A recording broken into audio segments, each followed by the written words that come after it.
പണി കഴിഞ്ഞ് വരുമ്പം 1/4 കിലോ നിലക്കടലയും മേടിച്ചുകൊണ്ട് വരും. മക്കളും അപ്പനും കൂടെ തീറ്റയാണ്, മാറി മാറി തീറ്റയാണ്. ഒരാൾക്ക് അടുത്തത് അങ്ങനെ മാറി മാറി അങ്ങ് കൊടുക്കും.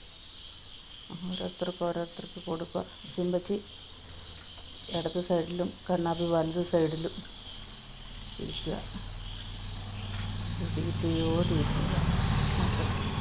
എന്നേലൊരു പൊതി കയ്യിലില്ലെങ്കിൽ പിന്നെ ഇവിടെ കിടന്ന് ബഹളമാണ്.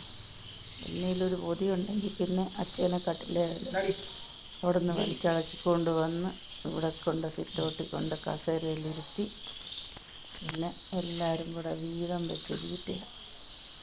ഒരാൾക്ക് അടുത്ത ഒരാൾക്ക് ആ രീതി കൊടുക്കുക. എന്നിട്ട് ഈ സാധനം ദഹിക്കുമോ? അതുമില്ല. ഒരു ചവ മാത്രമല്ലേ ഉള്ളൂ, ബാക്കി ഇരിക്കുമല്ലേ. എന്നിട്ട് ദഹിക്കത്തുമില്ല.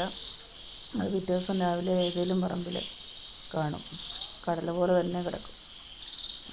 ഇതാണ് പരിപാടി. ഇങ്ങനെ നോക്കിയിരിക്കുക എല്ലാ ദിവസവും. ചില ദിവസം വെട്ടുകേക്കായിരിക്കും, ചില ദിവസം പാർലേജി ബിസ്ക്കറ്റായിരിക്കും.